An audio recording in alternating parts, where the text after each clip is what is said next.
Hello, church. Pastor Tony here, and welcome to this week's episode of Pastor's Patio.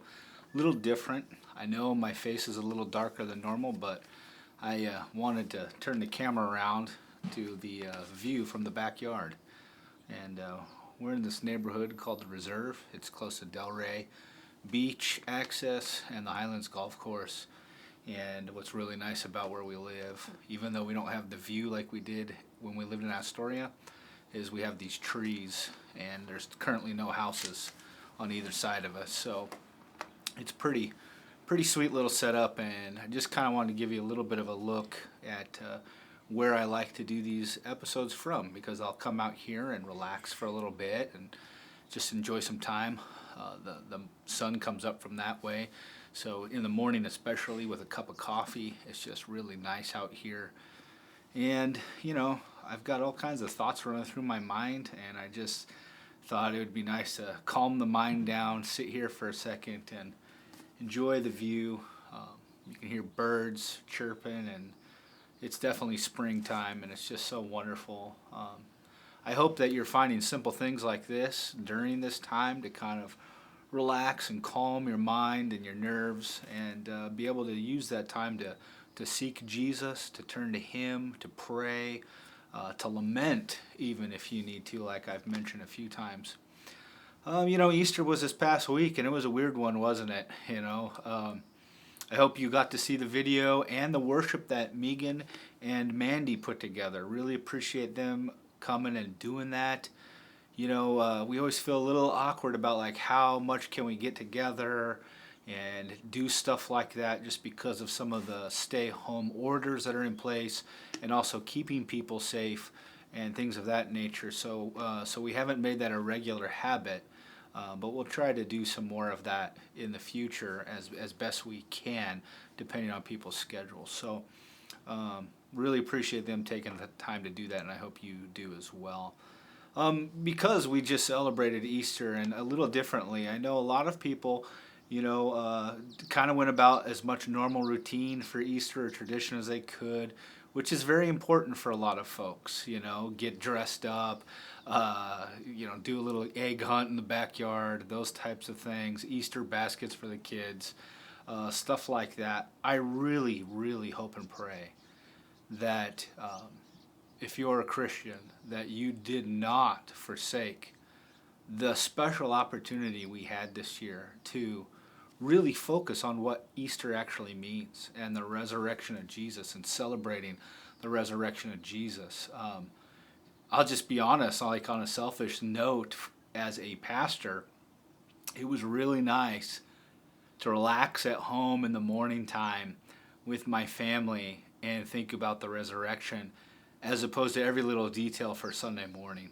Now, I know I'm in a rare demographic, and of course, most of the time I want to serve everyone and provide a good experience. And I certainly am not taking away how special it is to gather together, but I just am grateful for the different opportunity this year to be able to be calm and reflect a little more intentionally, as opposed to kind of the busyness of Easter Sunday, as is typical for a pastor. So I just want to continue to encourage you to look for those silver linings and everything, because we just don't have any real idea how long this is going to continue to carry on. We're not really sure.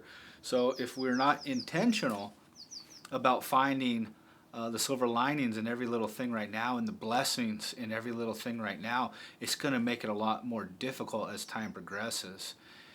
And a good friend of mine just reminded me recently how important it is, even without the coronavirus, but for people who are typically isolated, or maybe even struggle with depression, and have a hard time connecting with people and making community, that this is a really good opportunity to cultivate a heart of gratitude.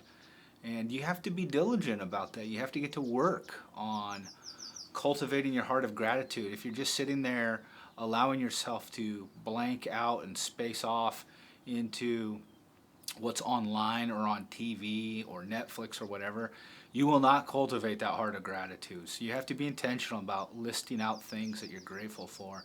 And for me, again, I'm really grateful for this. I'm grateful for God's provision in allowing us to live in this home, in this location. I'm grateful for the weather we've had during this. Could you imagine how much harder all of this would be if it was raining nonstop, as is typical this time of year? So that's a real blessing as well. But I also am not just focused on the day-to-day silver linings and blessings and cultivating gratitude now, but I also am trying my best to cultivate gratitude out of hope for the future. And I know things are going to be different. It's going to be great to kind of go back to normal, even though I think we've rewritten normal. But I think there's some exciting opportunities for ministry and for all of us to really utilize technology moving forward to connect with folks and get the word out to a broader audience as much as possible, and to do some things well. So, Corey and I keep talking about some of those things that we're going to try to start instituting here in the very near future for you all, that will carry on beyond coronavirus. Because one of the things we've been wrestling with prior to this whole COVID-19 thing is just the simple fact that it is a struggle for folks to get together on a consistent basis. So sometimes hosting things like small groups or doing other types of events can be really challenging. People will always tell us that they want something like that. They want more community. They want a small group. But then their ability to be consistent or to participate in said thing can be a challenge just because of how busy everything is, and with sports schedules and school schedules and work schedules and things of that nature. So some of the things that we're going to try to get going here in the very near future to do virtual small groups, or to make ourselves more available for Facebook Live or things like that, will be something we will utilize into the future as we continue to try our best to really be intentional about our part of the mission of making disciples. So I'm looking forward to exploring that. If you could be praying for Corey and I and the eldership in that process as we try to figure that out to the best of our ability. I know other places are doing stuff and they've kind of already had some things in place. So we're learning and growing as we go. We're trying to be better adaptive leaders. And I think what's important about adaptive leadership is your ability to learn as you go and to keep on going no matter what. So I read that in a book recently. That's not my idea.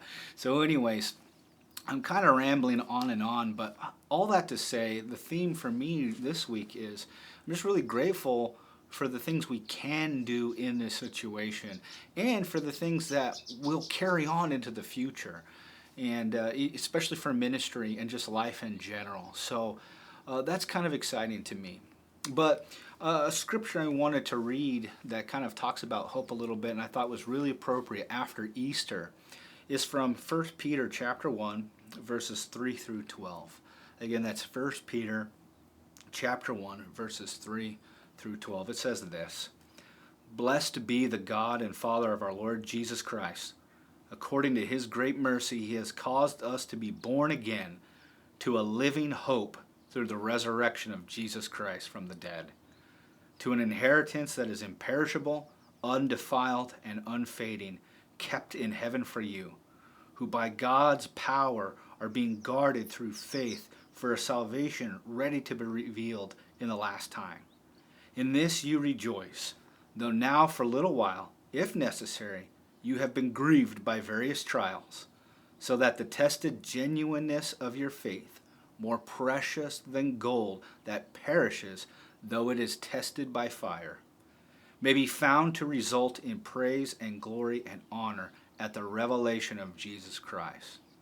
Though you have not seen him, you love him.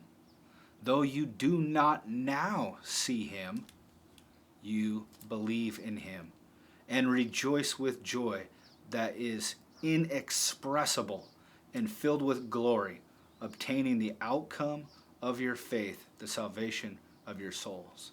And actually, I'm going to just stop there. I'm not going to carry on for the rest. But man, how perfect is that right now, huh? It talks a lot about hope and the hope that we have through the resurrection of Jesus Christ. And hope is an interesting thing. It's kind of like the theme in a lot of movies for one of the most powerful characteristics or powerful qualities that gets a character in the story through to the enduring trial. And that's based in reality. That's where we're at right now. We're going through together collectively an enduring trial. Maybe some of us don't think about it as much as we used to. Maybe some of us are thinking about it more because the money in our bank account's getting less. And even though some of you might have been hit with a stimulus check recently, you know that depending on how long this goes and whether or not your business can open or things of that nature, it could get scarier. But we have hope. We have hope in a brighter future. And even if things get more difficult for us here and now, we have hope in the culmination of our salvation in the presence of Jesus Christ for all eternity. That is hope. It's this idea of this optimistic anticipation for future event. And though we're saved and we're in the process of being saved, we have the ultimate moment in the presence of Jesus where we will be wholly saved. And so that is our great hope, that because we've united with Christ in his death, burial, and resurrection, we will be in his presence for all eternity. And that's what gets the Christian through every trial, not just COVID-19, but divorces, death of loved ones, loss of jobs, cancer battles, persecution, imprisonment, you name it. Christians have been dealing with trials and struggles for a long time. But we have hope in eternity with Jesus Christ. So I wanted to bring that to you today. Look for the silver linings today and cultivate a heart of gratitude, but also the silver lining and what you should be grateful for is in your hope in the future, a future of healing and joy and grace and worship in the glory and the presence of Jesus Christ. So anyways, sorry again for a little bit more shadow on the face than normal, but hey, look at that right there. What a beautiful day. What a beautiful day we have, regardless of what we're going through. Thank you so much for watching. And again, if you need anything, please email ccwarrentonnapa@gmail.com or call the church office in Warrenton, 503-861-1714. We'll help you out as best we can. And again, love you guys. God bless. We'll see you next week for Pastor's Patio.